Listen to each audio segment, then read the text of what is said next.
মাজারের ১ টাকাও অন্য কোথাও যাবে না, এটা মাজারের অ্যাকাউন্টে থাকবে, মাজারের জন্যই ব্যয় করা হবে। দান করা টাকা ও মূল্যবান সামগ্রী জমা পড়া ৩টি বিশাল ডেগ আজ সিলগালা করে দিয়েছে জেলা প্রশাসন।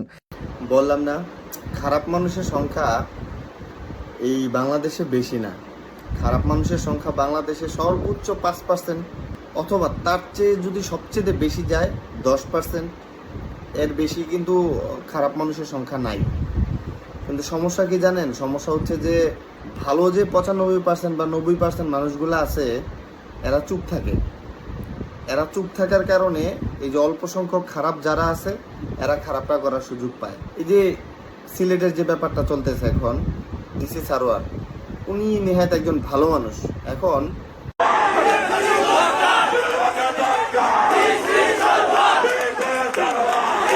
উনি কি করলো, গত বছর যখন উনি সিলেটে যখন গেল, তখন যাওয়ার পর সিলেটে একটা মিলেমিশে একটা পাথর খাওয়াখাওয়ির একটা ব্যাপার চলতেছিল। জামায়াত শিবিররা, বিএনপিরা, আওয়ামী লীগরা সবাই মিলা, মানে মিলাজিলা খাইছে।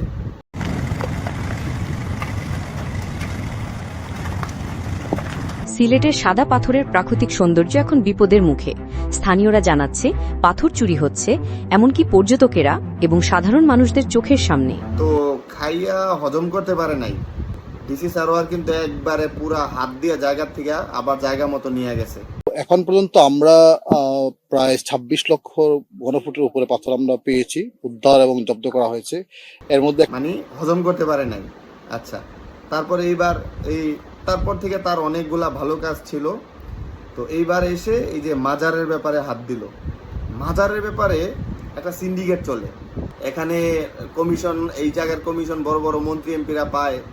এখন এখানে কি হচ্ছে, এখানে এই যে মানুষ যে লক্ষ লক্ষ টাকা দিচ্ছে, কোটি কোটি টাকা এখান থেকে উঠতেছে, মাজারের কিন্তু কোনো ধরনের কোনো উন্নয়ন হচ্ছে না।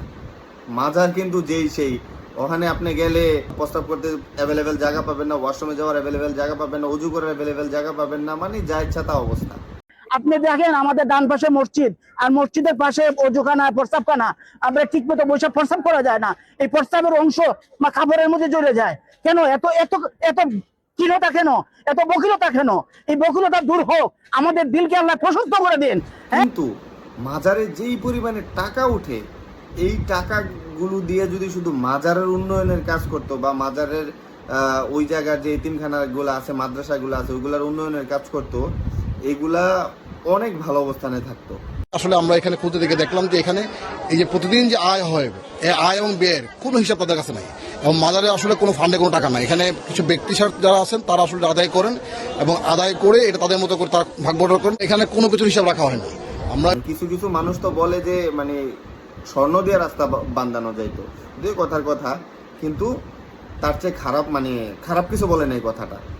তো এখন যখন ডিসি সারোয়ার যখন এই ব্যাপারটা সরকারের মানে কন্ট্রোলে নিয়ে আসতে চাইছে এখানে, তখন তো ওই যে যারা আছে খাদেম নামক যেসব ধরনের খাদকরা আছে, এদের তো গায়ে লেগে গেছে।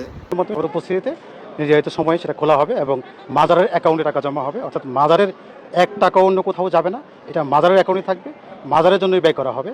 আজকে স্যার একটি রুল প্রয়োগ করে গিয়েছেন এই সিলেটে, মাত্র 3 দিন, প্রতিকূল পরিবেশ প্লাস মেঘলা দিন ছিল। এই খুবই খারাপ দিনে যদি 17,65,000 টাকা এই সিলেটবাসী পেয়ে থাকে, এই টাকাগুলা মাদ্রাসার কাজে, মসজিদের কাজে লাগে। এটা আমাদের বড় একটা উন্নয়ন, যা আমরা 50 বছরে করতে পারি নাই। কারণ আলটিমেটলি এগুলার তো কোনো হিসাব নাই। এই যে মানুষ যা কিছু দেয় সব ওরা নিজেরা খেয়ে ফেলে। তো এখন আর কি, এখন এগুলার এই যে হিসাব দিতে হবে।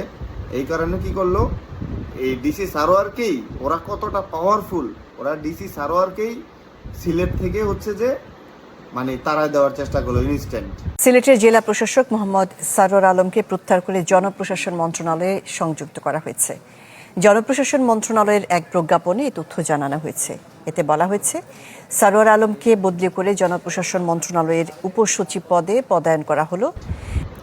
তো সিলেটের মধ্যে ওই যে বললাম না, খারাপ মানুষের সংখ্যা যদি থাকে 5%, ভালো মানুষের সংখ্যা আছে 95%। এখন ওই 95%-এর মধ্যে মানে ভালো কিছু সংখ্যক পার্সেন্ট ওরা জাগ্রত হয়েছে।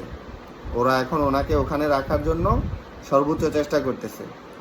আর ওনাকে হচ্ছে রাষ্ট্র যেটা করছে, রাষ্ট্র বলতে কি ওই যে রাষ্ট্রের যেই কন্ট্রোলার যারা আছে আর কি, অসভ্য, এই অসভ্যরা কি করলো, ওনাকে হচ্ছে যে ইতে দিছে, জনপ্রশাসন মন্ত্রণালয়ে উপসচিব হিসাবে ওনাকে ট্রান্সফার করার জন্য ওনাকে নির্দেশ করা হয়েছে আর কি। মানে পদোন্নতি দেবে বলে ওনাকে এখানে নিয়ে আসার জন্য একটা, তো পদোন্নতি তো না, এখানে ব্যাপারটা হচ্ছে যে মানে ওই জায়গাটাতে ওরা চুরিদারি ঠিকভাবে করতে পারতেছে না, এই জায়গাটাকে ক্লিয়ার করার জন্যই মূলত এই সব ব্যবস্থা আর কি। তবে হ্যাঁ, ভালো লাগছে একটা জিনিস যে সিলেটের মানুষ, উনি ওখানে থাকতে পারে আর না পারে, সিলেটের মানুষ ওনাকে সম্মান দিছে, যথেষ্ট সম্মান পাইছে।